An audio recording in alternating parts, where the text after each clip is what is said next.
Bom dia, bom dia, bom dia, meus queridos alunos. Bom dia a todos. Como estamos hoje? Engraçado, eu vi a Bianca, minha monitora de filosofia, entrando. Bianquinha, você tá aqui, é? Oi, Janete, está aparecendo. Oi, Gabriele, que coisa boa. Sejam bem-vindas. Que legal. Oi, Janete. Oi de bola. Fala, Bianca, minha monitora de filosofia. Tá aqui. Fazendo o quê, mulher? O que é que tá fazendo aqui, pelo amor de Deus? Oi, E querida. assistir a aula. Ai, vai assistir a aula? Foi... Olha aí o Felipe aí aparecendo também. Fala como vocês são engraçados. O Felipe é monitor de filosofia, meu aluno de processo penal 1. Show, olha a Bianquinha aparecendo. Que bom, fico muito feliz. Bom dia, professor. Bom dia, querido Felipe. Tudo bom contigo?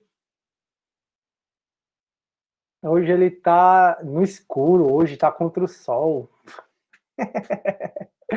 Show de bola. Vamos lá. Bom dia, Letícia, Gabriele, bom dia, bom dia. Cíntia, bom dia. Juliana, parabéns. Muito obrigado, Juliana. Fico muito feliz. Cíntia, feliz dia dos professores, muito obrigado. Letícia também, muito obrigado. E eu tô com 3 dos meus 5 monitores, né? Tô com 3 aqui, que bom, tô feliz. Ó, o Júnior, o Júnior é o meu projeto de monitor. O Júnior ainda não é não, mas ele vai ser. O Júnior tá migrando, vocês sabem, né? Do civil, do processo civil para o processo penal. Não é não, Júnior? Show de bola. Então vamos lá, galera. Tá todo mundo bem, né? Graças a Deus, descansaram. O Júnior. Não, Professor? Oi. O senhor não está entendendo porque eu estou aqui, né? Porque o Felipe está aqui. Eu acho que ninguém deve estar entendendo, quanto menos a galera. Mas hoje a gente veio aqui prestar uma homenagem para o senhor do Dia dos Professores. Então, primeiro eu queria dizer que vocês são altamente privilegiados por ter o professor Sidney como um professor. Ele é um professor excelente que você vê o amor que ele tem por ensinar, quando ele ensina, a tamanha dedicação, e isso transpassa na gente, tanto que me deu o desejo de virar monitora, e eu falei, né, no último dia de aula dele de filosofia, eu sou monitora de filosofia geral, eu falei, eu vou ser sua monitora. Aí ele falou, nossa, que bacana, não sei o quê. E graças a Deus eu consegui alcançar esse meu objetivo. E, enfim, eu sou muito grata por todos os ensinamentos que ele dá, pela pessoa em si incrível que ele é. E que, além de professor, ele é um amigo e que a gente sabe que pode contar com ele. Então, a gente se reuniu aqui em nome dos alunos e os monitores também, e fez um vídeo que a gente vai mostrar agora para o senhor. Já tô toda A Janete já veio de antecedência falar comigo, Felipe, a gente tem que colher esses vídeos, chama todo mundo, manda pro e-mail do Cidinho, bora colocar, pegou a indicação de música de uma aluna, você vai ver agora, ficou sensacional. Bota aí pra rodar vídeo. Por acaso, eu esqueci 3 vezes de enviar o vídeo, por isso que eu falei aqui ao vivo pro senhor a minha homenagem. Bianca, eu fico muito feliz. Ave Maria, eu tô aqui todo errado. E que bom que eu tô gravando. Calma. Né? Deixa eu aumentar aqui a tela, desligar aqui meu microfone. Pronto, tá apresentando. Rapidinho. Vê se sai o som. Tá apresentando? Tá.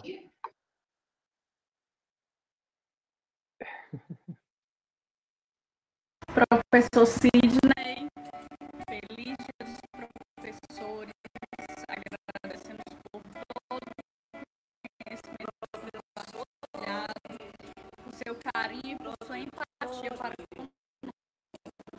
Obrigada, professor. Que Deus abençoe os seus caminhos, lhe dê força, bom ânimo. Que o senhor continue essa caminhada com tanto carinho e dedicação. Tenho aprendido muito ao seu lado. Obrigada por tudo. Feliz dia dos professores. Feliz dia. Queria dizer que você é um profissional extremamente admirável, que faz jus a essa profissão tão linda e benevolente que é ensinar. Professor Sidney, passando aqui para te parabenizar e agradecer por todo o empenho que o senhor coloca em nos passar o seu conhecimento. Está sendo um prazer prazer passar esse semestre com o senhor. Feliz dia dos professores. Parabéns, professor Cid, pelo seu dia. Feliz dia do professor. Que o senhor continue sendo esse profissional sensacional. Parabéns. Sucesso. Professor Sidney, passando aqui para agradecer o senhor que está sempre nos motivando, nos ajudando e nos ensinando. Professor Sidney, boa tarde, boa noite, bom dia, feliz dia do professor para o senhor. Que o senhor continue sempre iluminando ideias e mentes com essa didática maravilhosa que inspira a todos nós. Seu querido monitor de filosofia geral, Felipe Saraiva. Sidney, Deus está vendo tudo, vai dar certo. Você é lindo, carismático, didático, incrível. Tamo junto. Eu gostaria aqui para desejar um feliz dia dos professores para você que muito além de professor, um ser humano incrível e que eu tenho muito orgulho de ser aluno. Tudo de melhor, que você continue nessa carreira, nessa jornada de sucesso, tá? Hoje com o meu apoio e com a minha amizade. Sim. Estou passando aqui para desejar os parabéns pelo dia dos professores e agradecer pelos ensinamentos. Muito obrigado.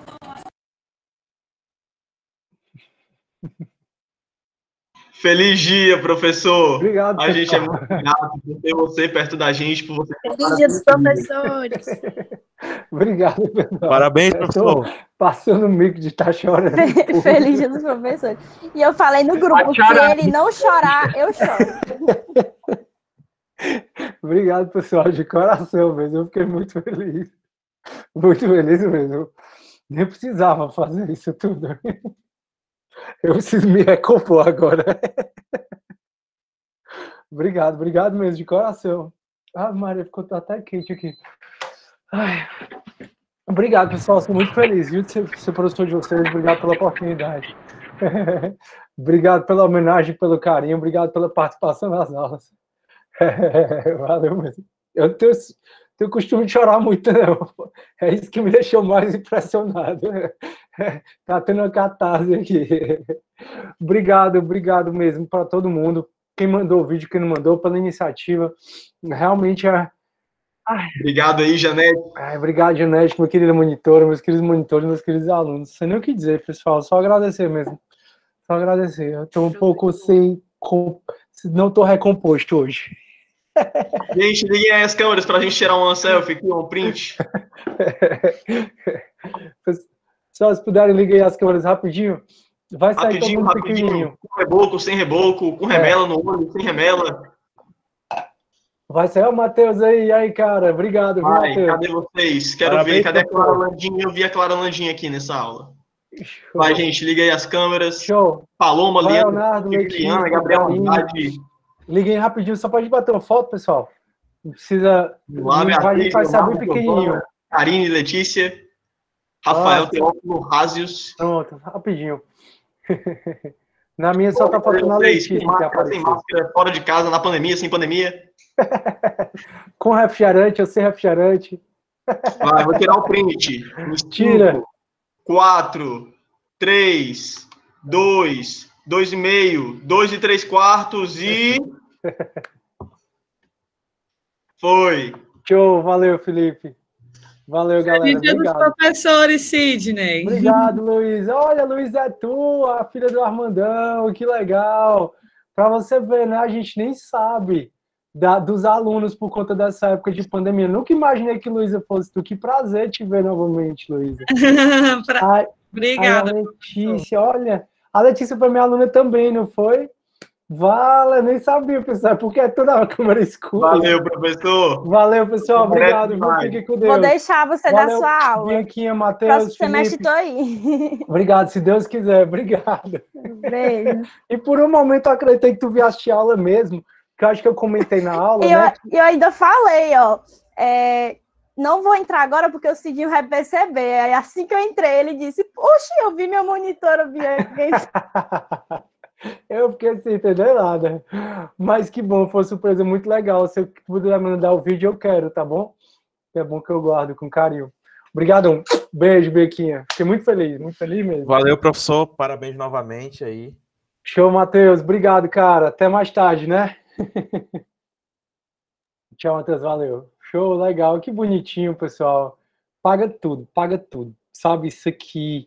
ser professor realmente não é fácil, sabe? O que a gente tem que enfrentar, o que a gente tem que fazer, em relação a tudo, sabe? Do antes de sala de aula, que a gente tem que se preparar, tem que ir para a sala de aula com muita bagagem, né? Seja você ser o que tem que se estruturar emocionalmente, principalmente no semestre passado a gente viu muito isso, a galera caindo muito em depressão, tal, por conta dessa pandemia, e a gente tem que ser forte. Durante a sala de aula, a questão também do reconhecimento da sociedade, do reconhecimento até de alguns alunos fora. Então, assim, os meninos também que são monitores, né, que estão aí na parte de monitoria, acho que vocês sabem o que a gente enfrenta. Tem muita incompreensão, algumas vezes tem alguns alunos que ou não estão numa vibe muito legal, ou querem dobrar a gente, ou enfim, ou querem ser gross. Enfim, eu sei que é muita coisa que a gente enfrenta. E assim, aí quando a gente vem em sala de aula e recebe uma homenagem dessa, ou quando vocês terminam a aula e falam aqui, legal, legal, legal, ou como semestre passado, né, que eu falei para vocês, eu acho que das 66 ouvidorias do centro, 24 foram de elogio para mim. Então, assim, eu fiquei muito feliz, assim, para mim tudo paga, não é salário, não é nada. Eu não sei o que é essa vontade de estar aqui, de dar aula, que sempre foi.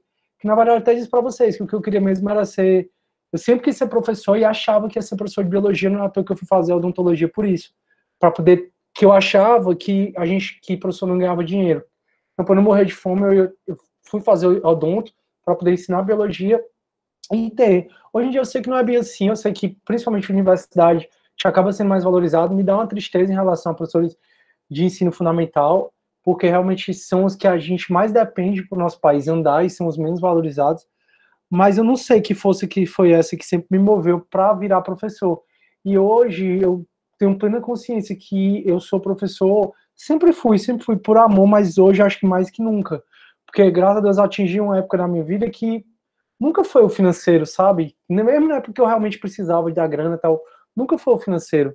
E hoje eu me vejo servidor do tribunal, com certa estabilidade, mas ainda assim aqui, ainda assim dando aula em outra instituição, em cursinho, e é muito mais por isso, para ajudar os alunos a alcançar o sonho deles. Eu acho que é muito o que me motiva.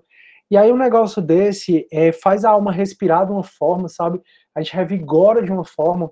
Só tenho a agradecer, gratidão, do fundo da minha alma. Enfim, vamos, porque senão eu começo a chorar de novo. Fala, Vitor, obrigado, cara, pela mensagem. A Fabiana também mandou, muito obrigado, a Lara. Obrigado, viu, pessoal? Valeu mesmo. Mas chega, a gente não chora mais. E ainda tá gravado, vai pro YouTube esse negócio. Mas faz parte. Obrigado, pessoal, de coração. Vale tudo a pena, compensa tudo. Mas vamos lá. Vou voltar para a aula, porque senão... Eu vi que teve muitas mensagens de parabéns, né? Deixa eu só dar uma olhada. Juliana, Vitor, Luísa, show. Janete, show. Professores como o senhor encoraja a seguir a carreira, Amanda falando, que bonitinho. Obrigado, Amanda. Professores encorajam, só um minutinho, pessoal. O senhor Davi, show. Vou terminando de ler aqui. Giovana, obrigado, Beatriz, Bianca, Luísa. Parabéns, brigadão, Paloma, show. Show, galera. Show. Ei, Johnny, Deus está vendo, foi ótimo. O povo engraçado, né? Pessoal, vou sumir aqui um minutinho. Ô, comédia, eu tô aqui. Só vou fazer coisas que eu não posso fazer em público. Pronto. Vocês me derrubaram, né? Eu tive que me reconstruir agora. Show. Deus está vendo tudo, né? Você não está, mas Deus está vendo. Show. Então vamos lá. Turma, recompondo aqui, obrigado mesmo de coração. Eu vou lá. Seguinte, a gente está vendo provas, né? Ainda deixa eu compartilhar minha tela. Valeu, Janete. Eu não tô conseguindo nem me concentrar agora. Vai dar certo, Deus está vendo. Turma, tô indo lá pro CPP, tá bom? Só para vocês verem onde é que a gente está, né, no conteúdo, para vocês verem o que é que essa parte de provas, deixa eu aumentar aqui, turma, não sei por que não está aumentando, para ver o que é que essa parte de provas espera a gente. A gente está vendo procedimento ordinário e sumário, a gente ainda está nessa matéria, procedimento ordinário e sumário. Quando acabar, vai ter procedimento do júri, aí quando acabar vai ter recursos, vai ter habeas corpus, vai ter ação rescisória, vai ter outras coisas. Mas eu estou explicando a matéria para vocês citação, intimação, a comunicação processual, as provas, em cima do procedimento ordinário e sumário. Então, lembrem que a gente ainda está vendo o procedimento ordinário e sumário. A gente viu que o judiciário é inerte, que tem duas formas de você provocar o judiciário. Tem duas formas de você fazer o judiciário andar, né? Que é ou ajuizando uma denúncia ou uma queixa. Isso no âmbito criminal. Ajuizada a denúncia ou a queixa, vai para o juiz, e esse juiz ou recebe ou esse juiz rejeita. Já vimos isso. O juiz recebendo, ele determina a citação por meio de oficial de justiça como regra, e aí o cara, após a citação, ele vai responder a acusação em até 10 dias. Tá no 396.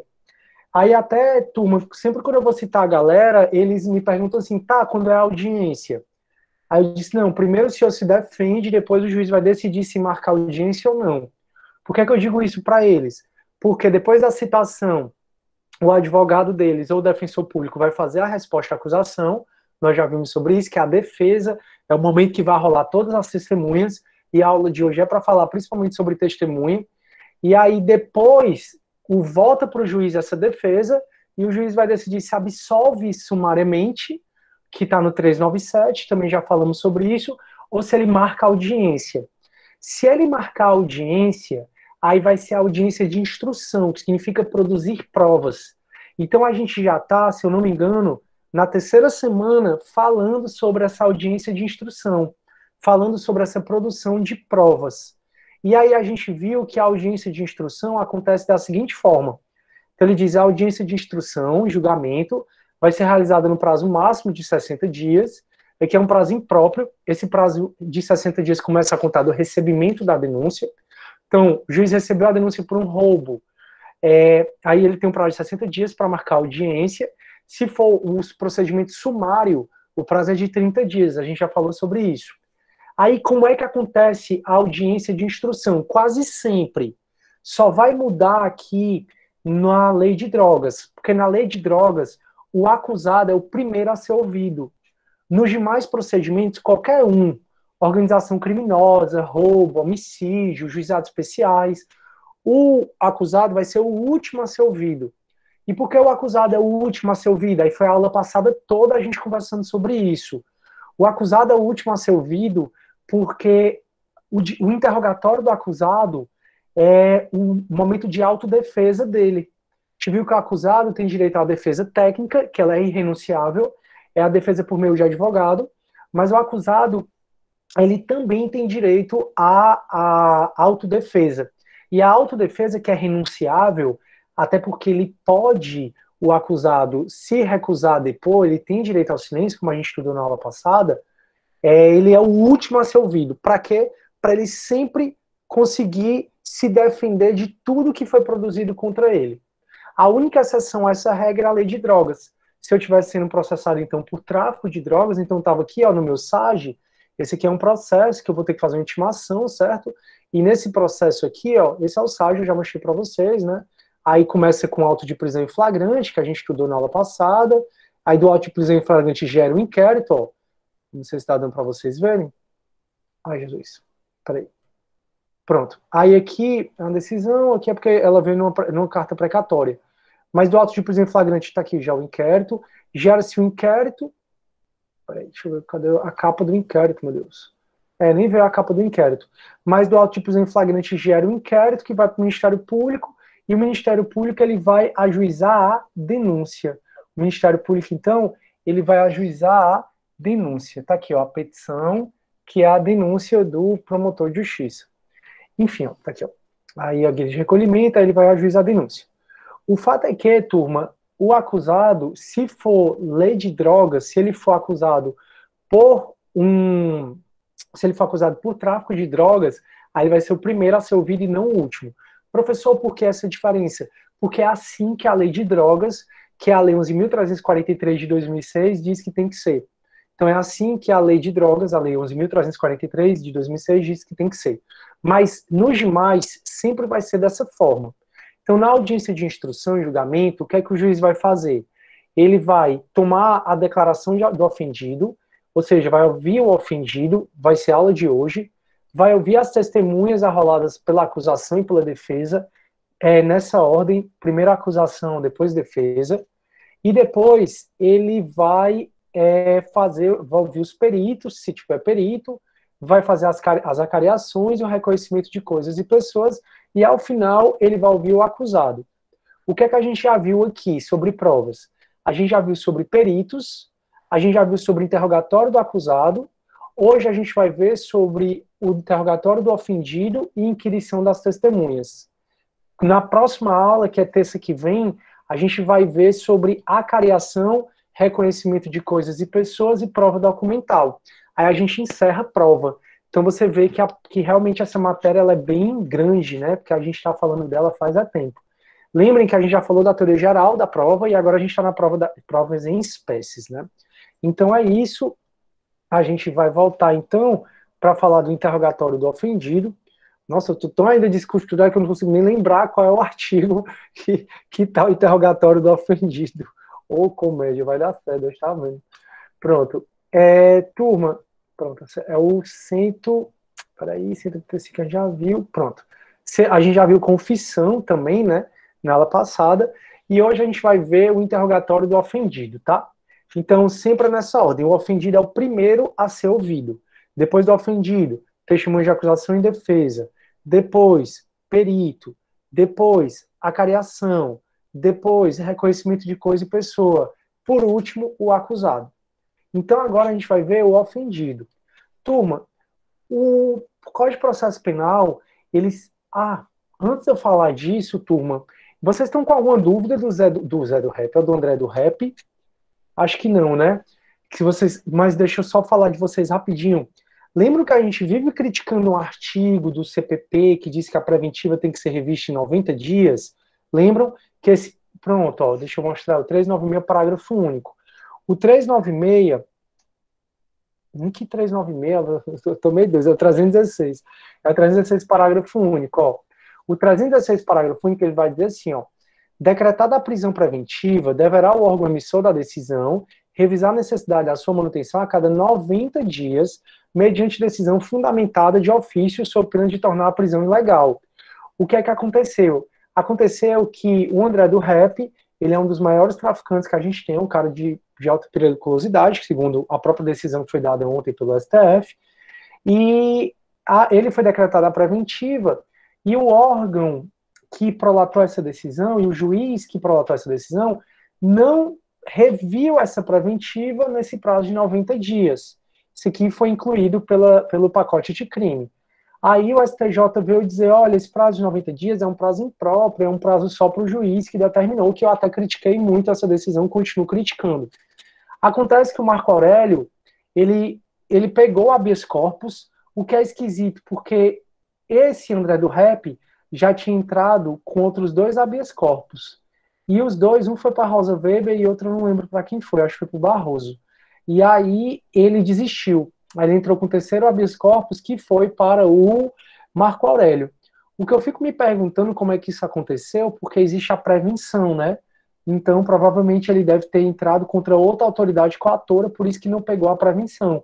Mas é um sistema muito errado isso.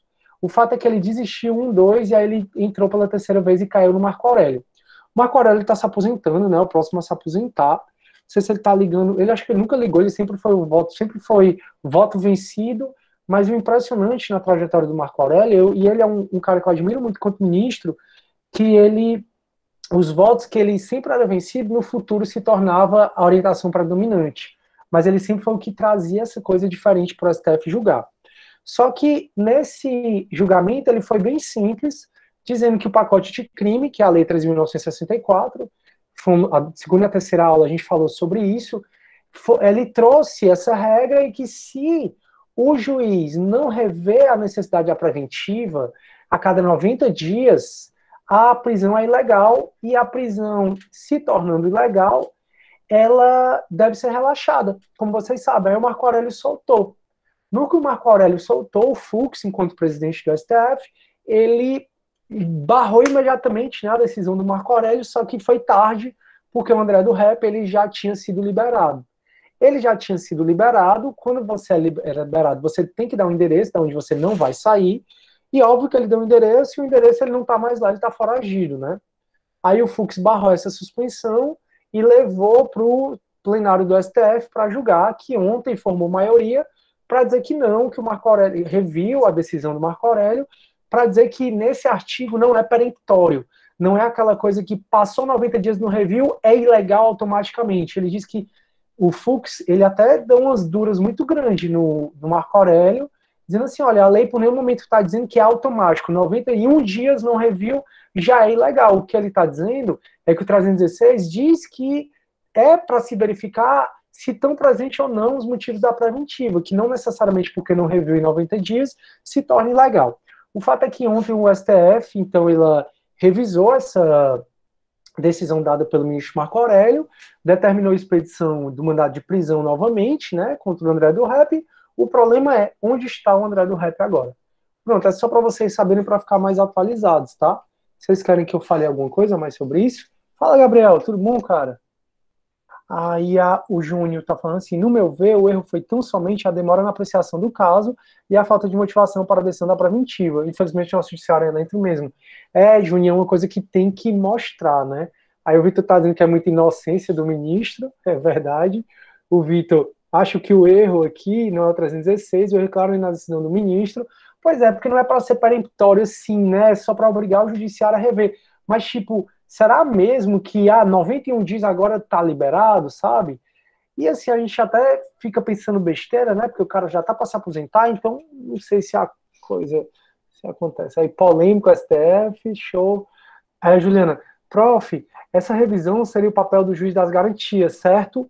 O artigo não era para ter sido suspenso também, em razão da inviabilidade do acúmulo de demandas. Na verdade, não só para o juiz das garantias, Juliana, porque, ó, lembra que a preventiva ela pode ser decretada durante o inquérito, que aí seria o juiz das garantias, que está suspenso, e durante o processo. Então, esse artigo da preventiva, ele não é só para o juiz das garantias, porque o próprio juiz, durante o processo, que não é o das garantias, né, quando ele começar a valer, ele pode decretar a preventiva. Então, esse artigo serve também. E aí, ele não está suspenso, essa decisão, porque o próprio ministro Fux, ele não suspendeu em sede cautelar. Tá bom, Juliana? Tá aqui a porrada no meu fone, quase arranca a minha orelha. Tá bom, Juliana? Show? Então pronto, valeu. E quem tá aqui é a Lara, show de bola. Pronto, obrigado. Pronto, turma, então eu vou voltar aqui só pra gente voltar pra 201, agora eu tô lembrando, ixi, não vai aparecer 201, porque é 2000, pronto, deixa eu botar aqui, a gente vai voltar então pro artigo 201, pra gente começar a falar do ofendido, tá? Então a aula de hoje é para falar do ofendido e também da prova testemunhal. Espero que dê tempo da prova testemunhal. Se não der tempo, eu termino na terça. Sem o menor problema. Turma, o CPP, ele foi sempre muito criticado porque é muito engraçado. Ele existe desde 41. O CPP, o Código de Processo Penal, só existe porque a maior parte dos crimes tem uma vítima. E vocês acreditam que até 2008 não tinha um artigo específico para falar do ofendido? O ofendido ele foi sempre muito esquecido no processo penal.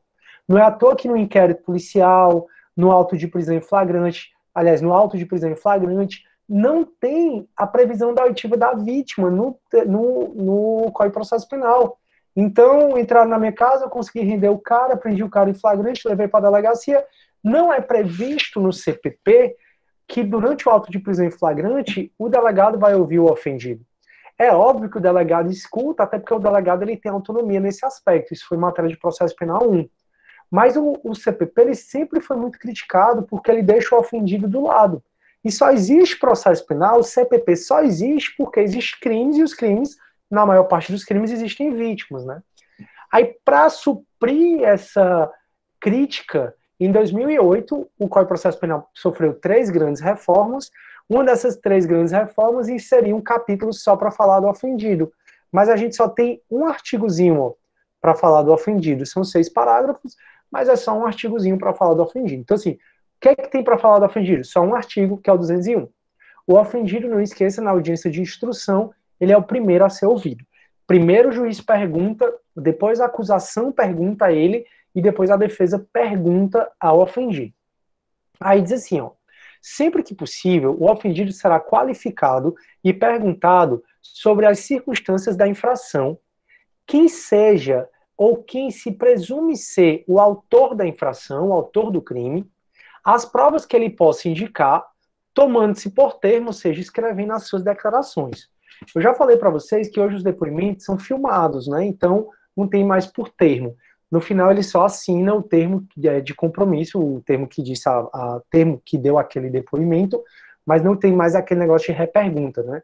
Que o juiz pergunta, que a parte pergunta para o ofendido. Eu vou falar sobre isso. Mas como é hoje, tá, turma? Até 2008, existia no Brasil um sistema de repergunta. No sistema de repergunta, o promotor perguntava para o juiz perguntava para o ofendido, para o acusado, para o juiz perguntar para a testemunha.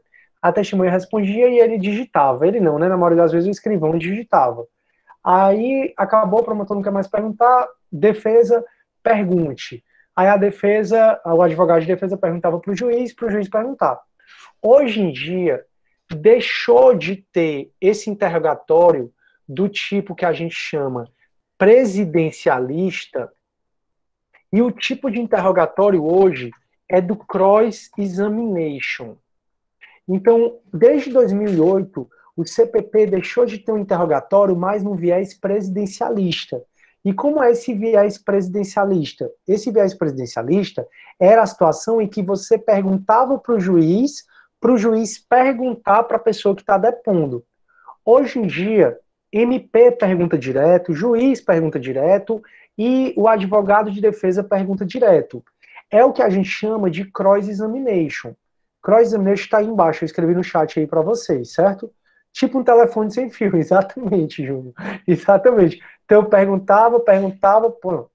Hoje em dia, presidencialista, o sistema presidencialista é só em um caso, turma, que é o caso dos jurados. Então, antigamente, até 2008, a regra era o sistema presidencialista de inquirição, e hoje é o cross-examination. No sistema do cross-examination, aí, tanto o juiz, como o MP, como o advogado, pergunta diretamente a quem estiver depondo. Não tem mais a repergunta. Só tem um caso que vai ter repergunta, que eu ainda vou ver com vocês, que é os jurados. Os jurados, como eles não são formados em direito, caso eles queiram perguntar, no júri, tá? Na segunda fase do júri, a gente vai ver que a vítima, se puder, vai ser ouvida, que as testemunhas vão ser ouvidas, aí pergunta juiz, pergunta acusação, pergunta defesa, e aí o juiz do júri diz, jurados, vocês querem perguntar alguma coisa ao acusado, por exemplo? A testemunha, por exemplo? Aí o jurado, sim. Aí o juiz fala assim, pô, então você pergunta para mim, que eu pergunto para eles. Então, esse sistema de repergunta só existe hoje em dia para os jurados. Os demais é o cross-examination, que se pergunta diretamente. Então, em relação à vítima, o juiz pergunta para ela, depois ele abre espaço para o MP perguntar a ela, e depois ele abre espaço para a defesa perguntar a ela. Se tiver assistente de acusação, vocês viram, foi a última matéria que a gente viu no semestre passado, é sujeitos processuais. Sempre eu deixo para o final do semestre. O assistente de acusação, vocês devem lembrar, que eu falei assim, o Paulo Quezado foi contratado pelos pais dos 2 residentes em medicina que foram mortos pelo militar no Iguatu, lembra que eu sempre falo disso? Então, assim, existiam 2 irmãos, eles eram residentes em medicina e moravam no Iguatu, se envolveram numa briga, aspas, com o militar matou os 2. Aí ficou quem? Ficaram os pais. Como é o homicídio é um crime de ação penal pública, os crimes de ação penal pública, quem processa é o Ministério Público. Então, nesses crimes de ação penal pública que deixa vítima, e no caso que as vítimas são os pais, né, se as vítimas não estão mais, deixa o SECAD, companheiro, cônjuge, acidente, o irmão, a vítima, nesse caso os pais, podem contratar um advogado para ajudar o MP a processar, nesse caso, o militar. Então, os pais desses 2 médicos que morreram contrataram o Paulo Quezado, e o Paulo Quezado se habilitou num crime de ação penal pública como advogado. E ele virou o assistente de acusação, que ele é admitido após o recebimento da denúncia. Então, eu estou falando isso só para vocês perceberem o seguinte, vamos supor que eu sou juiz e a gente está ouvindo a vítima Júnior. Aí, eu juiz, sou o primeiro que pergunto ao Júnior. Quando eu estiver satisfeito, eu pergunto, MP, você tem alguma pergunta? Aí o MP pergunta o tanto que ele quiser. Quando o MP disser satisfeito, excelência, se tiver assistente de acusação, eu tenho que perguntar, eu, juiz, se o assistente de acusação, o senhor vai querer fazer alguma pergunta? Aí depois que a acusação acaba de perguntar, aí quem vai perguntar agora é a defesa. Se tiver mais de um advogado, aí o juiz pergunta, doutor Sidney, pergunte primeiro, doutor Vitor, depois você pergunta. Então, cada um vai perguntando diretamente. Aí, sempre que possível, então, o ofendido, a vítima, ela é qualificada e perguntado sobre as circunstâncias da infração. O que é que ela lembra? Quem seja ou quem presume ser o autor da infração. Então, quem ela acha que é? Às vezes, ela vai até na delegacia fazer o reconhecimento de pessoas. Vocês vão estudar comigo, já não, na próxima aula, como é que é o reconhecimento de pessoas. Então, chega, né, naquele vidro mesmo, fosco, e ela pode apontar quem é. Ou a vítima pode estar de capacete, a vítima não, o acusado pode estar de capacete, o réu ela pode não ter visto o réu, então ela pode dizer que não sabe. Então ela vai dizer à vítima, o ofendido, quem é ou quem presume ser o autor da infração, as provas que ela pode indicar. Então, alguém mais viu? Alguém estava com você? Para onde você foi depois? Você viu alguma câmera? Então, para ela poder indicar mais provas, e aí vai tomar por termo a declaração dela. A gente já conversou, turma, que todo mundo que deixar de comparecer sem motivo justo, o ofendido, no caso, vai ser conduzido à presença de autoridade. O único hoje que não sofre mais condução coercitiva para comparecer ao interrogatório é o acusado. A gente falou disso na aula passada. Na aula passada, a gente falou duas coisas que eu queria relembrar. A primeira é que todo mundo que é intimado por um ato tem que ir. Eu morro de dizer para as pessoas que eu intimo. Você sabe, né? Quando o juiz chama, a gente é obrigado a ir. Se for eu, se for você, a gente é obrigado a ir. Se faltar, o senhor pode sofrer várias punições. Que aí pode ser responder pelo crime de desobediência no âmbito criminal, pode ser pagar a multa, as custas processuais, da diligência. E aí, todo mundo, vítima, foi intimado, tem que ir. Testemunha, perito, foi intimado, tem que ir. Na aula passada a gente conversou que só o acusado, quando ele é intimado, ele não precisa mais ir, ele não pode mais sofrer condução coercitiva. Ele pode ir, mas ele também não é obrigado. Aí a gente viu que a vítima, ela não comete falso testemunho, lembram, né? A vítima, ela comete denunciação caluniosa, se ela estiver imputando o crime a alguém que ela sabe inocente. Professor, mas ela acredita mesmo que aquele alguém é culpado, e ela está acusando ele, e no final esse alguém que ela está acusando, que a vítima está acusando, foi absolvido. Ela comete algum crime? Não. Porque a denunciação caluniosa é um crime doloso. Está no artigo 339. Você sabe, a vítima sabe que a pessoa é inocente, mesmo assim imputa ela, e com isso faz com que ela seja investigada em processo civil, administrativo, em inquérito, em processo penal. Já se a testemunha mentir, ela comete falso testemunho, mas a vítima não. Tudo bem? Então, se a vítima deixar de comparecer, ela pode sofrer condução coercitiva.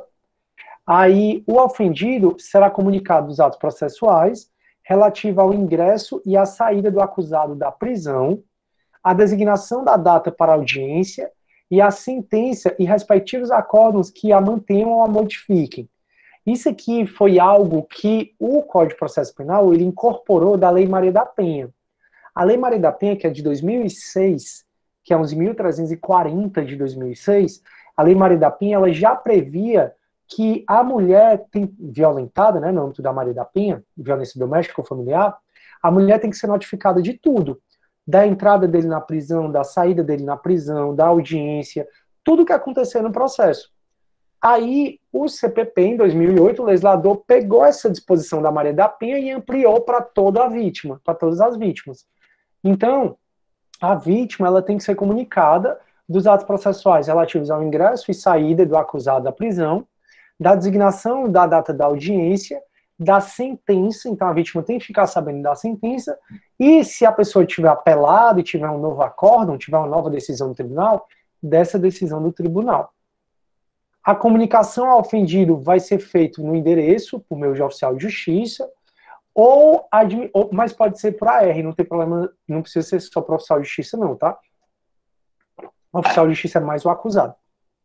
admitindo, por opção do ofendido, o uso de e-mail eletrônico. Então, se ele deixar lá um e-mail ou um WhatsApp, a vara pode comunicar a ele dessas questões por meio de e-mail ou WhatsApp. Antes do início da audiência e durante a realização, é reservado um espaço separado para o ofendido. Lembrem, pessoal, que cada pessoa é ouvida separadamente, tá? Então, primeiro é ouvido um ofendido. Ah, professor, tem 5 vítimas. Primeiro é ouvido uma. O resto tudo fica esperando na salinha. Depois é ouvida outra, depois é ouvida outra. Então, cada pessoa é ouvida individualmente. A vítima, ela tem direito a um espaço reservado para ele não ter contato com o acusado. É uma das perguntas também que eu recebo muito quando eu vou intimar a vítima. Eles perguntam, ele vai estar lá? Quando ele fala ele, é o acusado, né?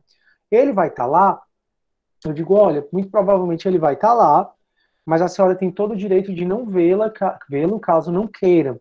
Basta a senhora chegar um pouquinho mais cedo e dizer para a vara que não quer ter contato com o acusado. E aí eles têm que ter uma sala reservada, nem que seja uma sala adaptada, para a vítima ficar lá e não ter contato com o ofendido. Lembrem que o ofendido, não ter contato com o acusado. Lembrem que o acusado, a gente falou disso na aula passada, ele tem direito de presença na audiência, né? Se a presença dele na audiência, então como é que fica a regra? A vítima chega, fica numa salinha separada, o acusado chega, mas não vê a vítima. O acusado entra na audiência junto com a advogada, e quando eles entram na sala, já vai estar o juiz e o promotor. Então, o acusado entra e fica lá. Aí o juiz pergunta para a supervisora de vara, ou para o analista que esteja ajudando o juiz. A vítima está aí? Aí tá aí. Aí pega a vítima e a vítima entra para depor na mesma sala que o acusado tá. Essa é a regra. Se o juiz notar que a presença do acusado vai ser ruim vai ser ruim no ânimo da vítima, a vítima vai ficar amedrontada em falar, porque o acusado tá ali do lado. Então você imagina, tá uma salinha pequena, tá o juiz de um lado, o promotor do lado do juiz, tá os advogados aqui, aí tem uma mesa e aí tem um banquinho.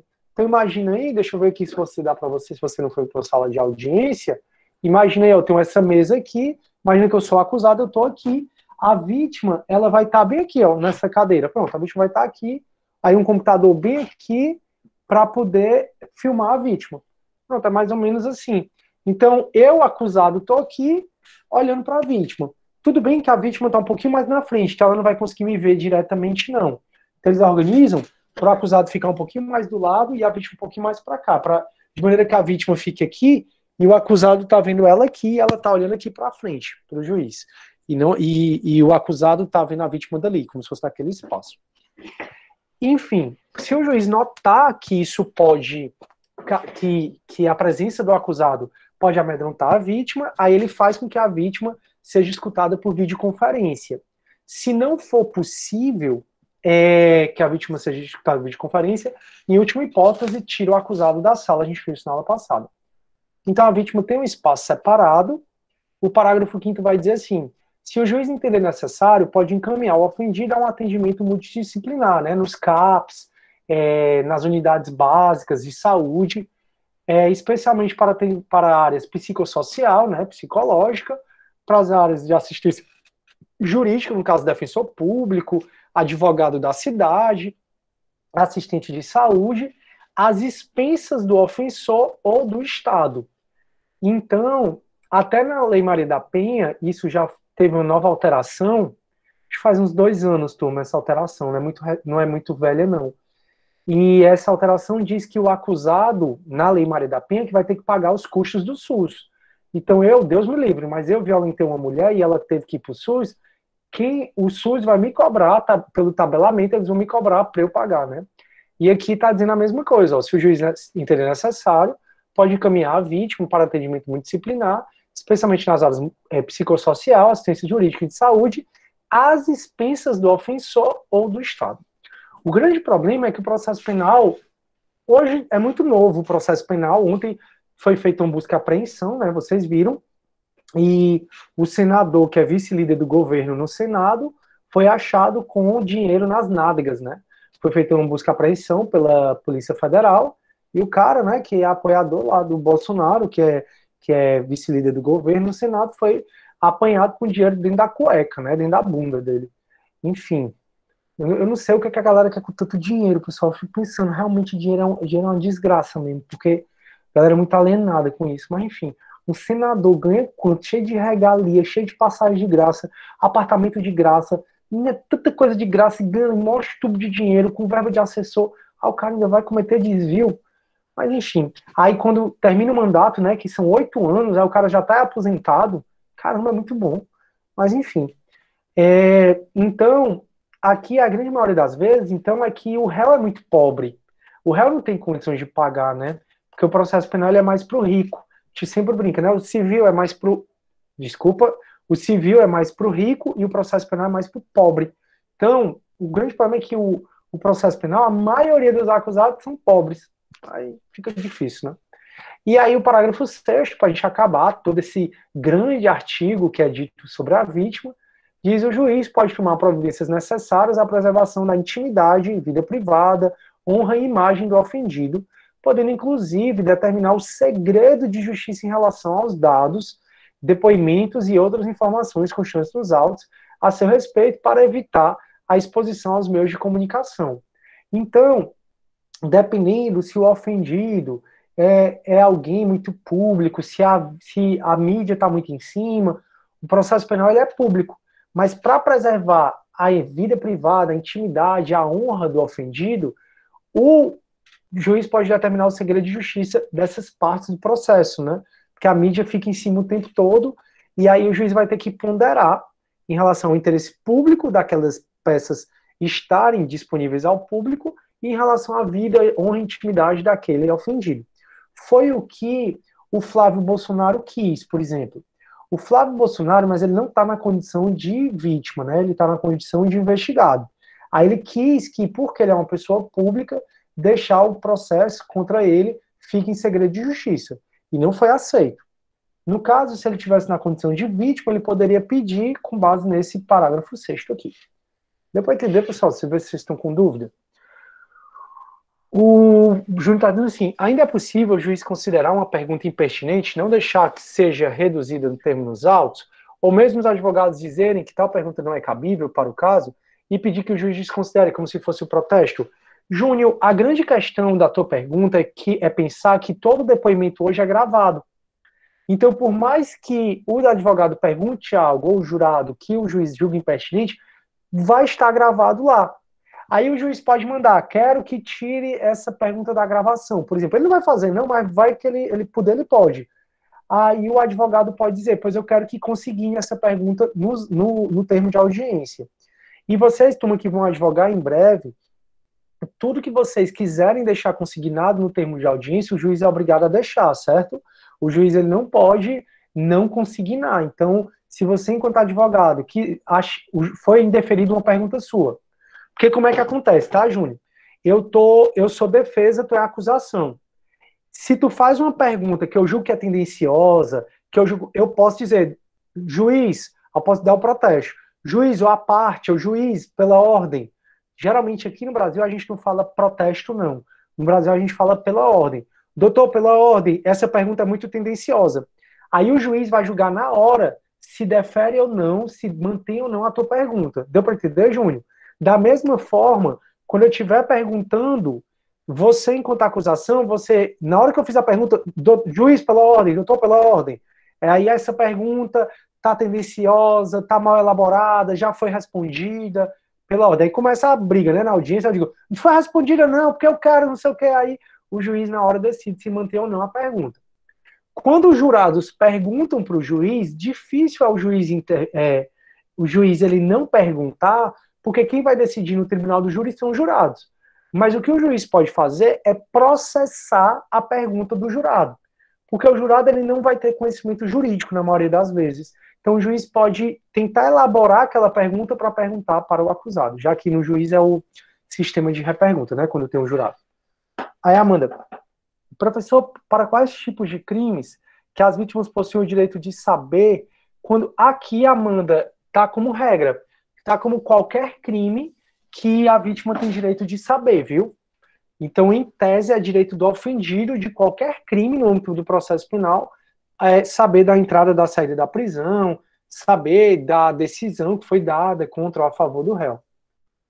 Aí o Júnior, na oitiva do ofendido, podemos se valer por analogia e aplicar o disposto no artigo 217, nos termos 220 a 225. Deixa eu ver aqui, peraí, que eu vou ver aqui o 217, Júnior, para poder te responder.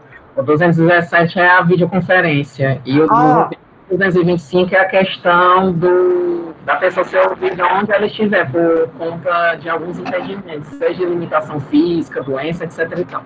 Pode sim, Júnior, pode sim, sem o menor problema. Então, o que foi visto sobre videoconferência, o que foi visto sobre o juiz ir até a pessoa, pode sim, não tem problema se aplicar por analogia. Não tem problema de jeito nenhum. E o próprio Código de Processo Penal, né, como eu falei na aula passada, ele vai falar o quê? Que o juiz, ele vai ver se a presença do acusado influencia no ânimo, no depoimento da testemunha e também da vítima. E influenciando, tenta fazer o delas por videoconferência. Fechou? Massa, galera. Boas perguntas aí. A gente vai agora, turma, falar da prova testemunhal. E um primeiro paradigma que eu queria... Pode falar, aí. Antes de você avançar, essa comunicação da absolvição do acusado não poderia incitar, assim, uma represália ou mesmo um ato de vingança do ofendido contra o acusado? Na verdade, Júnior, é muito mais no sentido de pensar na segurança do acusado. A gente não pode partir do pressuposto de que as pessoas vão cometer o crime. Até porque existe o Estado, existe a polícia administrativa para exatamente fazer essa prevenção do crime. Então é muito mais para fazer com que o ofendido possa se proteger. Poxa, ele saiu da prisão e ele disse que quando saísse da prisão ia me matar. Por exemplo, quando ele foi comunicado. Aí ele já pode procurar a polícia, ele já pode procurar meios para evitar evitar acontecer alguma coisa com eles. Não dá, Júnior, quando a gente pensa em direito, para a gente já ir partindo do pressuposto que a pessoa vai ser criminosa ou vai fazer alguma coisa errada, porque aí o seu pressuposto já está errado. Se o seu pressuposto está errado, então tem que partir do pressuposto o quê? Que a pessoa não vai cometer o crime. Ah, mas e se ela quiser fazer uma represália contra o acusado? Aí existe a polícia para isso. Beleza? Show.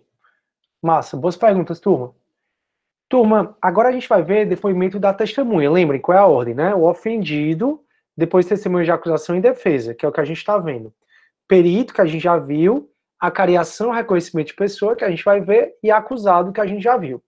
Isso é a ordem da audiência de instrução. E o primeiro paradigma, assim, lenda urbana que eu queria quebrar de vocês, é que a gente fica na cabeça que só maior de idade pode ser testemunha. E isso está errado. Estão vendo aqui o artigo 202, ó? Toda pessoa poderá ser testemunha. Toda. Toda significa que doente mental pode ser testemunha, menor de 18 anos pode ser testemunha, pessoa jurídica em tese pode ser testemunha, obviamente por meio do seu representante legal. Toda pessoa, ainda que deficiente, pode ser testemunha. Um dos casos que eu mais dou como exemplo em sala de aula, né, é o caso dos Nardoni, que aconteceu em 2008, e a Isabela Nardoni, ela tinha um filho. Tinha um irmão. O irmão dela, eu esqueci o nome, eu estava tentando lembrar do nome do irmão. Não sei se é Bruno. Eu sei que na época, o irmão dela, que estava no carro quando a madrasta deu um murro nela e ela desfaleceu, que viu tudo. O irmão da Isabela Nardoni tinha 4 anos na época. E ele foi arrolado como testemunha. Imagina o trauma que uma criança dessa não ia sofrer. Mas ele foi sim arrolado como testemunha. Por quê? Porque toda pessoa pode ser testemunha. A questão é que, durante o julgamento, a acusação e defesa concordaram em dispensá-lo, o irmão dela, como testemunha.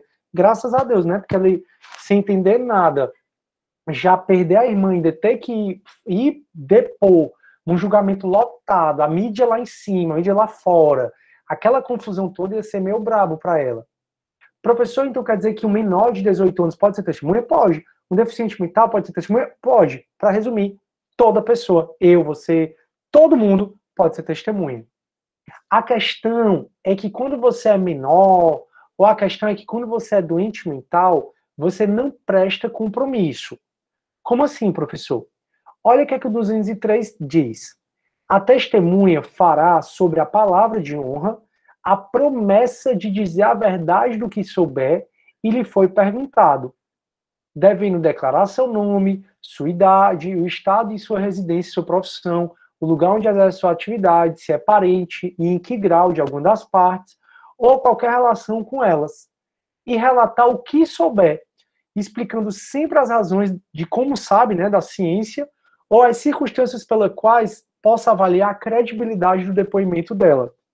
O fato é que, ó, olha onde está grifado aqui, ó, a testemunha fará a promessa de dizer a verdade do que souber e for perguntado. Já vimos que se ela dolosamente mentir, se ela dolosamente esconder a verdade, ela comete o crime de falso testemunho. Ainda que ela não preste compromisso. Essa é a primeira coisa que eu queria que vocês soubessem sobre o crime sobre o compromisso. Então, o testemunho, quando você vai depor enquanto testemunha, o juiz ele vai dizer que vai pedir para você prestar o juramento de que vai falar a verdade, somente a verdade, que não vai ocultar nada. Ele vai dizer, caso você minta ou oculte algo que você sabe, você pode responder pelo crime de falso testemunho. Então, o juiz ele pega o juramento da testemunha, o compromisso da testemunha de dizer a verdade, que é o que está grifado aqui no 203. Mesmo que o juiz um dia esqueça, tá, de pegar o compromisso, então o juiz está muito aperreado, o juiz é professor, recebeu uma homenagem igual a que eu recebi, começou a chorar, e aí você fica meio desmoronado, né? Você depois demora a se recompor, começa a dar aula assim, nem como é que eu consegui, porque a vontade que eu tinha de ficar chorando, e aí eu vou parar de falar, então eu vou voltar a chorar. Mas o fato é que, turma, o juiz teve uma homenagem dessa muito linda, e aí ele, mas bora galera, vamos trabalhar, vamos ouvir lá a testemunha. Chama a testemunha. Aí ele esqueceu, por algum motivo, de pegar o compromisso da testemunha. E as testemunhas disse assim, oba, vou morrer de mentir aqui, ó, vou errar, vou falar falsamente. Isso, o fato dela não ter prestado compromisso, não isenta dela responder por falso testemunho. Ela vai continuar respondendo por falso testemunho. Porque se você for ver o artigo 342 do Código Penal, ele não diz que é só a testemunha juramentada. Ele não diz que é só a testemunha compromissada que vai incorrer no crime de falso testemunho. Então, a primeira coisa que eu queria que vocês soubessem sobre o compromisso é isso. É que a testemunha, quando for depor, o juiz vai pegar o depoimento dela, o compromisso dela, de dizer a verdade. E aí, mesmo que o juiz esqueça de pegar esse compromisso e ela venha a mentir, ela pode sim continuar respondendo pelo crime de falso testemunho, que está no 342. A segunda coisa que eu quero que vocês saibam sobre isso é exatamente sobre essa história de menor, de doente mental depor. Então, no artigo 202, diz assim, ó, toda pessoa poderá ser testemunha. No artigo 203, diz que a testemunha vai fazer o compromisso de dizer a verdade. Aí vem o artigo 208, e olha o que é que o 208 diz, ó. Não se deferirá o compromisso que alude o 203, ou seja, não vai prestar compromisso, são as testemunhas não compromissadas, os doentes e deficientes mentais, e os menores de 14 anos, e nem as pessoas que podem se recusar a depor, que estão no 206. Então vamos lá. Regra, todo mundo pode ser testemunha. Regra, quem for ser testemunha, o juiz vai pegar o compromisso dela de dizer a verdade. Quem não vai prestar compromisso perante o juiz? Doente e deficiente mental, os menores de 14 anos e as pessoas que podem se recusar a depor. Opa, professor, pessoas que podem se recusar a depor, porque isso, o 206, traz uma exceção. O 206 traz a regra primeiro, que ele vai dizer assim, ó, a testemunha não pode se eximir da obrigação de depor. Então, pessoal, eu quero que vocês vejam como é a galera intimando, né? quando eu intimo uma testemunha, aí a pessoa vem logo brigando. Como é? Quem foi que botou meu nome aí? Eu vou lá para tirar, não sei o quê. Aí a pessoa fala como se ela pudesse tirar o nome dela para ser testemunha. Ser testemunha é um munus público. Ser testemunha é uma obrigação sua. Você tem que ir. Se você faltar e não justificar porque faltou, você responde criminalmente. Responde pelo crime de desobediência. Fui intimado para depor e não foi, porque não quis ir. E o ruim, turma, é quando eu intimo muita gente que vai depor, aí o juiz falta. Aí ele intima de novo, vai depor, aí não tem audiência por outro motivo. Quando eu vou a terceira vez, eles dizem que não vão mais. É impressionante. Porque eles pedem um dia de trabalho, né? Gastam dinheiro, gastam tempo de ir para lá e ninguém quer passar por isso.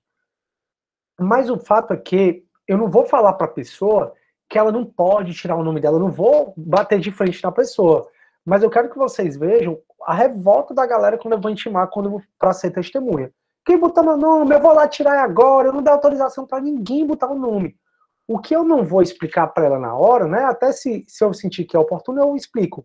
Mas às vezes ela tá com tanta raiva que não dá para você explicar, é que, na verdade, ser uma testemunha é obrigação de todo mundo, minha, sua, de todo mundo. Por isso que o 206 começa dizendo a regra, ó, a testemunha não pode eximir-se da obrigação de depor. Aí ele traz uma exceção. E depois ele traz a exceção da exceção. Então, todo mundo é obrigado a depor. É o que o artigo 206 está dizendo. Aí depois ele diz quem pode se recusar a depor. Quem é? É a família. Então, poderão, entretanto, recusar-se a fazê-lo, a depor, o ascendente, os pais, os descendentes, os filhos, e se o ascendente pode estar pai, avô, bisavô, descendentes também. Então, pode se recusar a depor, ou ainda o afim em linha reta. O cônjuge, o afim em linha reta são os sogros, são os enteados da parte, né, do acusado. O cônjuge do acusado, ainda que divorciado, o irmão do acusado. Aí essa parte, pai, a mãe, o filho adotivo do acusado, pode riscar, porque hoje pai, mãe, filho adotivo ou não, tudo é a mesma coisa, é porque nessa época não era. Nessa época existiam os filhos biológicos e os adotados, eram separados. Hoje em dia está tudo na mesma categoria. Para resumir, quem pode se recusar a depor? A família. Então, se eu estou sendo processado, minha irmã pode se recusar a depor. Professor, mas você está dizendo que todo mundo é obrigado a ser testemunha. Isso, eu estou dizendo isso, é a regra. É que se eu for intimado para depor, porque meu vizinho está sendo acusado, eu sou obrigado a ir. Só que, se eu for intimado para ser testemunha, e quem está sendo acusada é o meu pai, é minha mãe, é minha irmã, eu posso me recusar a depor. É isso que o código está dizendo. Então, olha como faz sentido. Todo mundo é obrigado a depor, se for depor, vai prestar compromisso. Agora, tem pessoas que não prestam compromisso, que são os doentes e deficientes mentais, os menores de 14 anos, e as pessoas que o 206 diz. Então, os 206 diz assim, ó, poderão recusar-se a depor. Isso significa que se eu estiver sendo processado criminalmente, a minha irmã, se for intimada para ser testemunha, ela pode decidir, eu vou. Ah, você vai depor, irmã? Vou. Você vai depor, mas você não vai prestar compromisso. Ou então, minha irmã pode dizer, não vou. Porque imagina aí, pessoal, obrigar o pai, a mãe, o irmão, o sogro, a sogra, o neto, a depor contra o familiar dele, eu nem me imagino. Porque se é testemunha, tem que dizer a verdade, não esqueça. A testemunha tem que dizer a verdade, não pode omitir nada. Aí imagina que eu vejo meu pai cometendo um crime. Aí eu fui o único que vi, não, porque se eu for o único que vi, vocês vão ver que eu sou obrigado a depor. Se a única forma de provar o crime é o familiar, aí o familiar é obrigado a depor. É a exceção da exceção que já eu chego aí. Mas imagina aí que eu vejo meu pai cometendo um crime, e aí meu pai, aí me arrolam como testemunha. Aí imagina eu tendo que ir, falar a verdade, e meu depoimento vai servir para o juiz condenar meu pai. Se coloque nessa situação. Pois é, o legislador se colocou na situação e ele viu que não tinha sentido. Então, o legislador colocou assim, A testemunha não pode se eximir da obrigação de depor, em outras palavras, todo mundo é obrigado a depor enquanto testemunha. Poderão, entretanto, recusar-se a depor a família, ascendente, descendente, o afim em linha reta, o cônjuge ainda que divorciado e o irmão, ou seja, o secage, companheiro, cônjuge, ascendente, descendente ou irmão. Eles podem se recusar a depor. Eles podem se recusar, mas se eles quiserem ir, eles vão voluntariamente. Só que mesmo que eles queiram ir voluntariamente, não pega compromisso deles. E aí vem a exceção da exceção. Em outras palavras, quando é que meu pai, quando é que a família vai ser obrigada a depor? A família vai ser obrigada a depor quando não for possível, por outro meio, obter-se ou integrar-se à prova do fato de suas circunstâncias. Em outras palavras, vocês sabem que, infelizmente, acontece com frequência, eu não sei qual é a frequência, mas eu sei que eu vejo com frequência bem maior do que a que eu queria ver, porque eu não queria ver isso nunca acontecendo, mas acontece do padrasto ir à noite no quarto da criança e estuprar a criança. E acontece da mãe ver o padrasto estuprando lá a filha, estupro vulnerável, e a mãe, porque não quer perder, e por uma série de outras razões, às vezes até financeira, ela não faz nada. Esse caso, a mãe também é criminosa. A mãe também comete estupro de vulnerável junto com o pai. Mas vamos supor que ela só viu uma vez e ela não denunciou. Vamos supor. Ela tirou lá, ela viu uma vez, ela apartou, mas ela não denunciou. Aí ficaram sabendo, a tia viu uma marcazinha e ficaram sabendo. Ou seja, a única testemunha, a única forma de provar ali é a mãe, né, dessa menina. Aí, nesse caso, se o juiz notar que só tem uma forma de provar aquele fato, de conversar sobre aquele fato, e a única forma é o depoimento da família, a família é obrigada a ir. Então, esse artigo está dividido em 3 partes. Todo mundo é obrigado a ser testemunha. Primeira parte.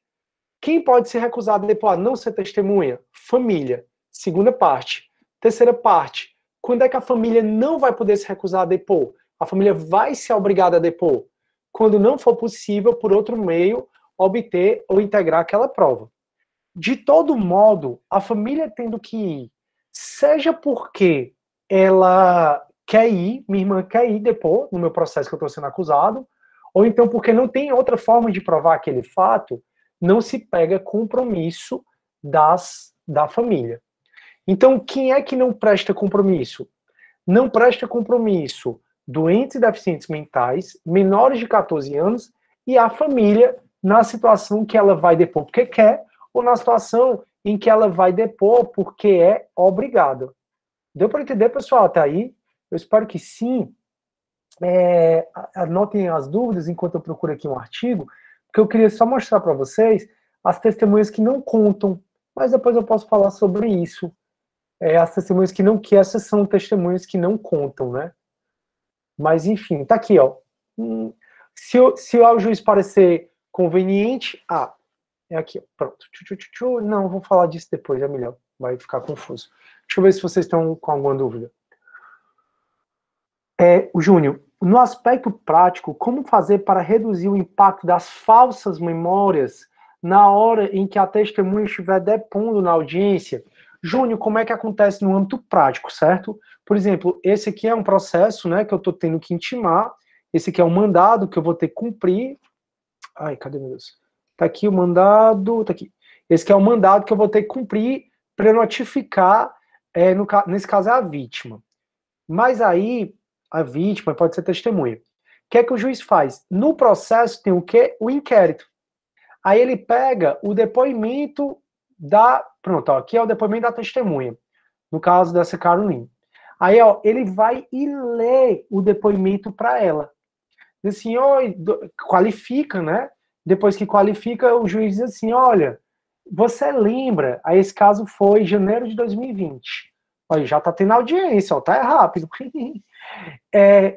Aí, ó, você lembra que dia 11 de janeiro de 2020 você foi para a delegacia e lá você falou, aí ele começa a ler, ó, que ele começa a dizer assim, ó, aí começa aqui, ó, Testemunho sem impedimento legal, compromissada na forma da lei, advertida sobre as penas do falso testemunho, inquirida pela autoridade que providenciou a incomunicabilidade às partes, disse que as testemunhas são incomunicáveis, tá? As testemunhas, o juiz tem que dar um jeito, e no caso aqui foi o delegado, o juiz tem que dar um jeito, ou mesmo o delegado, das testemunhas ficarem incomunicáveis, para que elas não influenciem no depoimento de uma da outra. Tipo assim, e aí, Júnior, o que é que tu diz? Que eu vou dizer igual. Não. O delegado, o juiz já se programa para as testemunhas não se verem, ou deveria se programar, né? Então, ó, aí aqui ele vai ler, ó. Senhora testemunha, a senhora lembra que você estava em serviço naquele dia, e aí viu uma denúncia de tráfico de drogas na rua tal. Aí o juiz lê. Depois que o juiz lê, Júnior, aí ele pergunta para a testemunha se ela confirma, se ela não confirma, se foi daquele jeito mesmo. Aí o juiz tenta puxar alguma coisa que ele ache mais relevante. Tá dando para entender? Então é muito nessa pegada.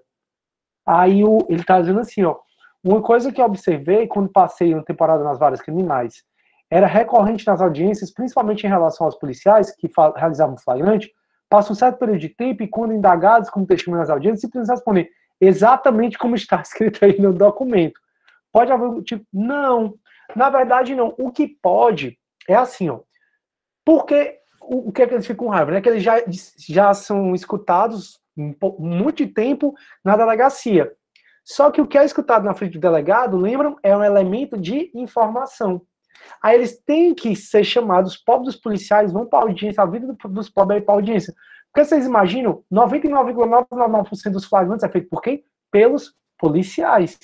E aí eles estão aqui como testemunha. A gente faz o auto de prisão em flagrante, no auto de prisão em flagrante a gente viu que as testemunhas, que vai ouvir o condutor, depois as testemunhas, né?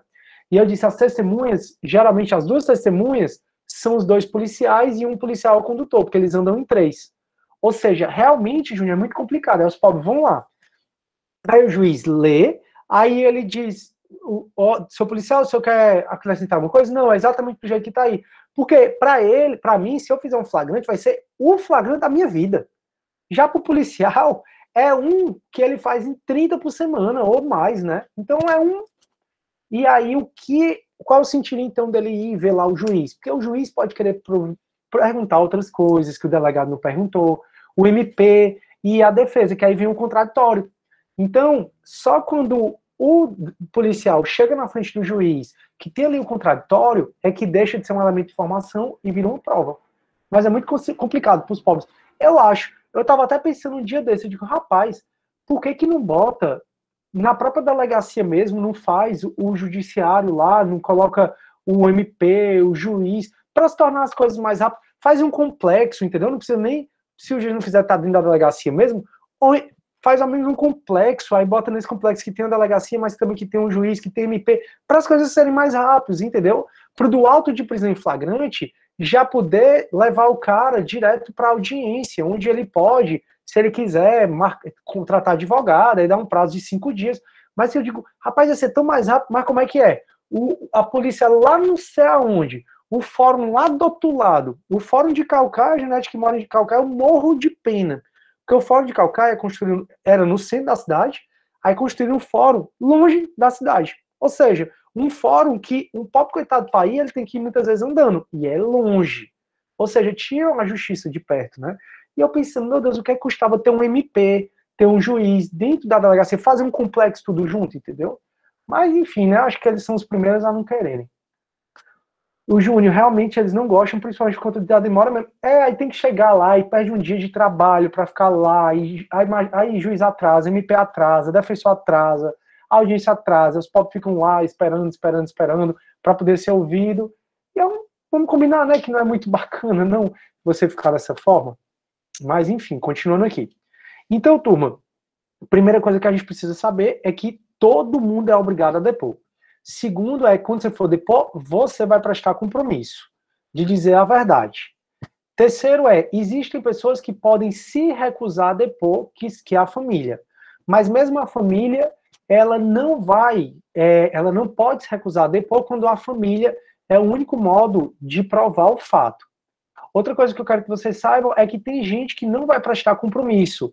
E essas pessoas não são computadas no número de testemunhas, mas isso eu vou conversar depois.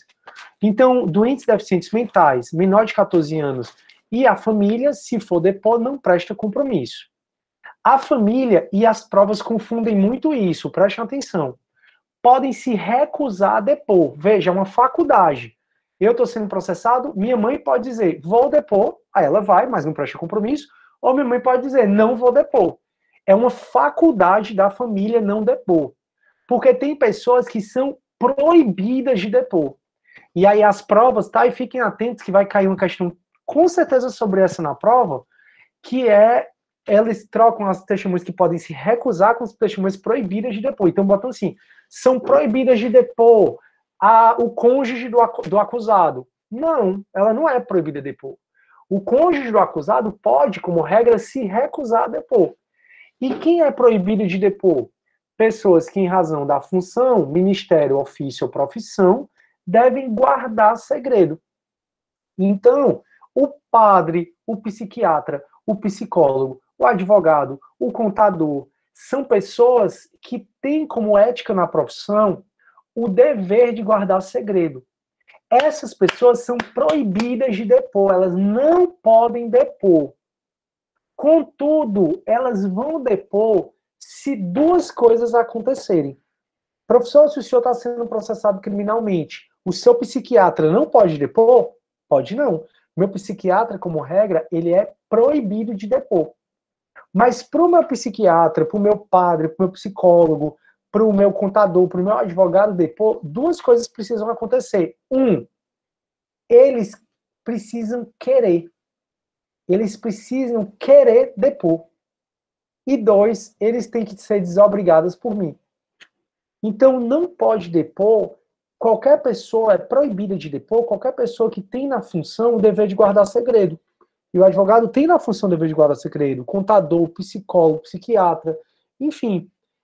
Essas pessoas podem depor? Até podem, mas eu preciso deixar e eles precisam querer depor. Então, uma coisa são testemunhas que podem se recusar a depor, que são a família. E outra coisa são pessoas que são proibidas de depor, que são pessoas que exercem profissões que elas têm a obrigação de guardar segredo. Deu para entender, pessoal, até aí? Não confundam isso, porque as questões, elas adoram. São proibidas de depor, aí coloca ascendente, descendente, irmão. Não. Podem se recusar a depor. O psiquiatra, o psicólogo, não. Proibido de depor, profissão.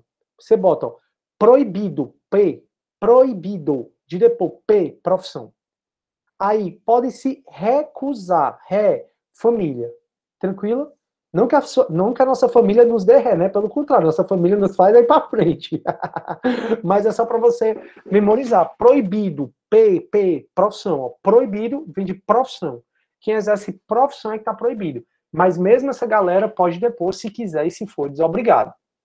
Aí, continuando, a gente vai entrar na grande celeuma que está hoje em relação ao Bolsonaro e o depoimento dele, certo? Por quê? Eita, meu cachorro começou a quebrar a porta. Mas vai dar certo. Por quê? Porque o 204 vai falar assim, ó. O depoimento será prestado oralmente, não sendo permitido à testemunha trazer o depoimento por escrito. Então, o depoimento, ele é oral. Só que tem pessoas, como deputados, senadores, como também o presidente da República, que eles podem depor por escrito. Chego já lá. Mas que aí é a grande confusão que está em relação ao Bolsonaro, que o STF ia decidir quinta passada, né? Até falei para vocês, mas eles adiaram essa decisão. Quando ele sair, eu digo para vocês, mas fiquem atentos, por favor. Então, Oi. No caso, na hora do depoimento, é um bocado de coisa que eu tenho que relatar. Eu posso trazer uma colinha ou sou vedado até disso? Pronto, aí vem um parágrafo único, que ele diz assim, ó, não é vedada, entretanto, breves apontamentos. Então, Júnior, às vezes tu vai depor sobre valores. Tu pode botar, né, os valores para tu não esquecer. Às vezes tu vai depor sobre a placa do carro, sobre alguma coisa. Aí, breve apontamento pode, mas é aquela coisa, tá, Júnior? O juiz está me perguntando, eu estou respondendo aqui oralmente, aí eu digo, pois é, foi R$ 582,24. Aí eu olho o número e falo. Não dá para eu ficar lendo. Pois é, doutor juiz, isso aconteceu, babá. Aí é que não dá. Então, o depoimento é oralmente, que você não pode trazer por escrito, o máximo que pode fazer são breves consultas a apontamento para você. E por que, turma? Júnior, se não entendeu, tu pode me falar. E por que, turma? E por que tá essa confusão todinha agora? Porque a regra é que o depoimento ele vai ser oral. Contudo, o presidente da República, os senadores, os vice-presidentes da República, os deputados, uma galera, de acordo com 221, pode depor como testemunhas, aliás, aqui eles podem marcar com o juiz, mas é o parágrafo primeiro que eu quero ler, o 221, parágrafo primeiro.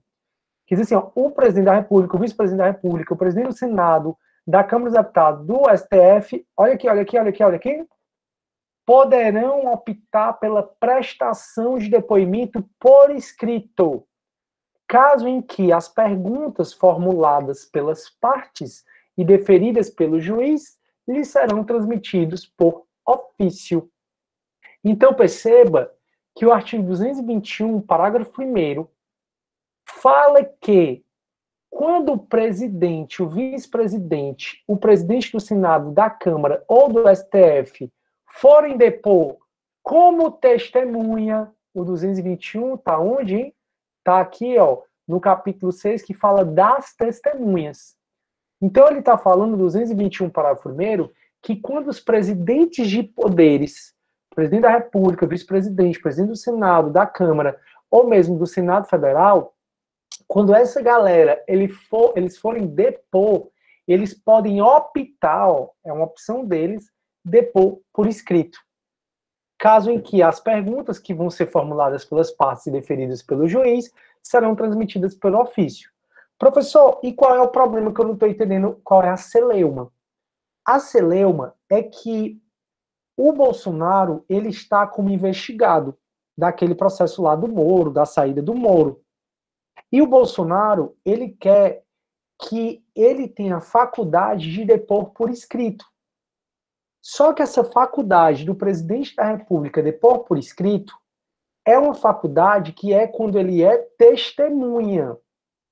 A gente já leu tudo sobre acusado. E não fala quando o acusado for testemunha, o acusado ou investigado, tá? For testemunha. Ou quando o acusado ou investigado ele for o presidente da República. Então, o que está em divergência no Supremo Tribunal Federal é saber se dá para aplicar esse parágrafo por analogia ou não no caso do Bolsonaro. Então, tem gente que diz, olha, se ele como testemunha pode optar por prestar depoimento por escrito, por que ele não pode como acusado? E aí tem gente que diz, ele não pode como acusado, no caso como investigado, porque o código só diz que ele vai poder depor por escrito quando ele for testemunha. E aí essa é a celeuma que o Supremo está sendo chamado a decidir, né? O Supremo está sendo chamado a decidir se o Bolsonaro vai poder depor por escrito, como investigado, que é o que ele quer, ou se ele vai ter que ir lá prestar depoimento. Deu para entender, turma? Qual é a dificuldade agora? Acho que deu, né? Do que é que o Supremo vai decidir. O Supremo vai simplesmente decidir se a prerrogativa do presidente ao depor por escrito, porque o depoimento da testemunha é oral. O depoimento de todo mundo é oral, salvo do mudo, do surdo-mudo, que a gente já conversou, né? Se o cara for mudo, ele vai ouvir as perguntas e vai depor por escrito. Se ele for surdo-mudo, ele vai receber as perguntas por escrito e vai responder por escrito. Então, assim, salvo a questão do mudo, o depoimento é via oral. Mas o presidente da República, os presidentes dos poderes, se eles forem testemunhas, eles podem optar por responder por escrito. Isso se eles forem testemunhas. E se eles forem acusados? Se eles forem investigados? Não tem nada sobre isso. Como não tem nada sobre isso, o Supremo vai decidir se esse artigo aqui ele pode ser aplicado ou não, porque o Bolsonaro agora ele é investigado. Então, pessoal, o juiz ele vai marcar dia e hora para testemunha. Então, assim, ó, esse mandado aqui que eu vou cumprir, que até a vítima, mas serve também, isso serve para a vítima, esse mandado aqui, ó, que eu estou cumprindo, tá aqui, ó. Vai haver uma reunião, ó, tenho que denunciar essa pessoa, ou tenho que denunciar, ó, tenho que dizer, ó, eu vou ter que intimar essa pessoa para ela participar da audiência de instrução e julgamento no dia 27/10/2020, 11h30. O juiz marcou. Eu não posso escolher a hora e o dia que eu quero depor. O juiz marcou, vai ser por videoconferência, está aqui o número da reunião, ele vai acessar, vai botar essa senha e aqui é o login. Aí eu explico para ela, né, como é que ela faz. O fato é que ela não escolheu esse horário, mas tem pessoas, tem uma galera que pode escolher o horário com o juiz. Tá aqui, ó, o presidente, o vice-presidente da República, os senadores, deputados federais, os ministros de estados, governadores, secretários de estados, prefeitos, deputados estaduais, membros do Poder Judiciário, ministros e juízes do Tribunal de Contas da União, dos estados, do Distrito Federal, bem como do Tribunal Marítimo, serão inquiridas em dia e hora previamente ajustado entre eles e o juiz. Então, não é que essa galera possa depor por escrito.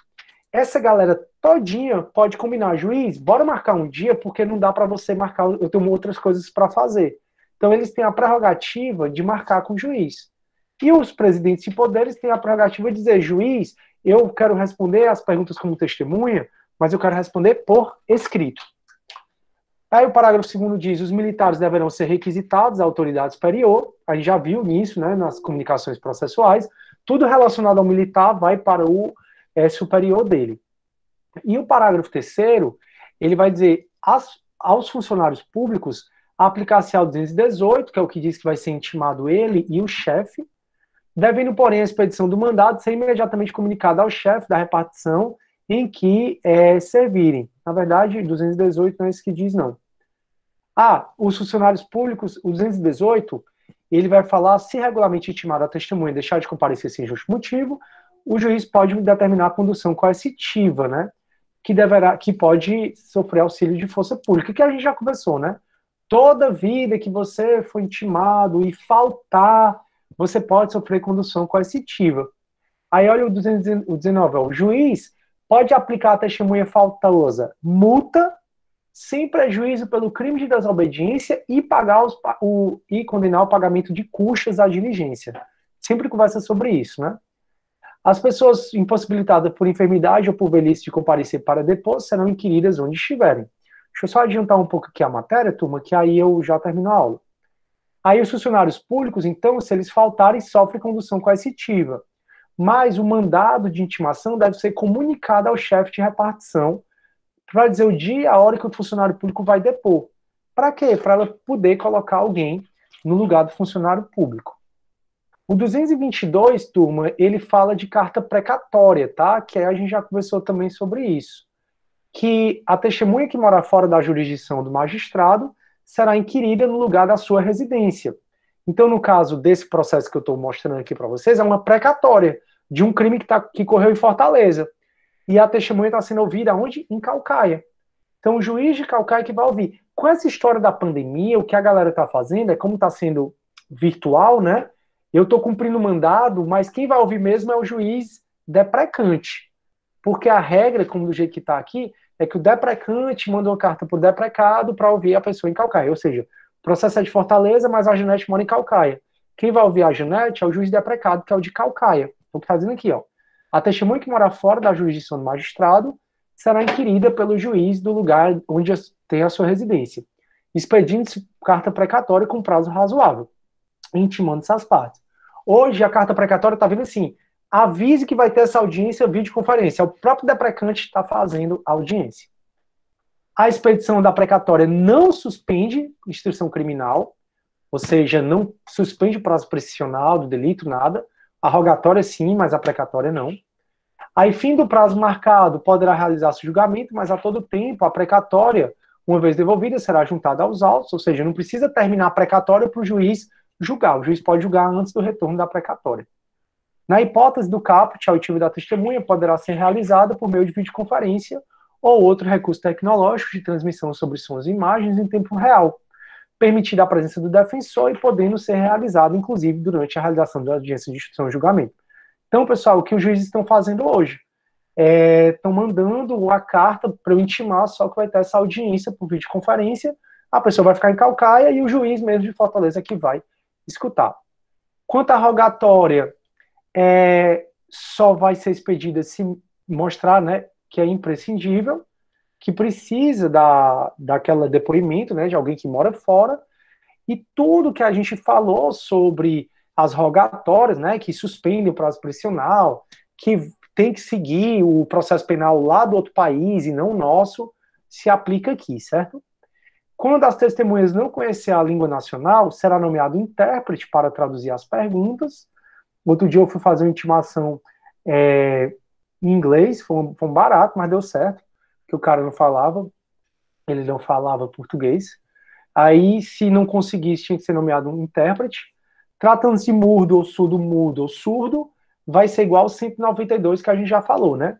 O mudo, ele ouve a pergunta e responde por escrito. O surdo, ele lê a pergunta e responde oralmente. O surdo mudo recebe a pergunta por escrito e responde por escrito. As testemunhas comunicarão ao juiz, dentro de 1 ano, qualquer mudança de residência. Se acontecesse isso, sujeitando-se pela simples omissão às penas do não comparecimento, que é a multa, o crime de desobediência e as custas da diligência. Se qualquer testemunha houver de se ausentar, ou por enfermidade ou por velhice, inspirar receio de que ao tempo da instituição criminal já não exista, ou seja, que a pessoa vai morrer, vai morar fora, o juiz pode, de ofício ao requerimento das partes, tomar o depoimento dela antecipadamente, mesmo antes do processo penal. Pessoal, eu não acabei de falar ainda das testemunhas, tá? Ainda tem algumas coisas para a gente falar, mas eu dei uma boa adiantada, porque a matéria é muito grande e eu preciso acabar essa matéria. Mas eu acho que deu para entender, não deu tudo direitinho? Deu, né? E estudem, não é uma matéria difícil, é uma matéria super legal, uma matéria super prática, que vocês vão precisar, seja como advogados, juízes, promotores, enfim, é isso. Turma, muito obrigado pela homenagem, viu? Fico muito feliz, muito obrigado por tudo. Eu vou ficando por aqui, desejando para vocês um excelente dia, um excelente final de semana. Muito obrigado, viu? A gente se vê, então, na terça-feira que vem. Então, e não esqueçam que a nossa prova já é dia 27 e 29, fechou? Fiquei feliz aí da Lara tá aparecendo, do Gabriel, o Júnior e a Fabiana sempre aparecem. Valeu, galera. Fique com Deus, viu? Tchau, tchau. Vou indo aqui.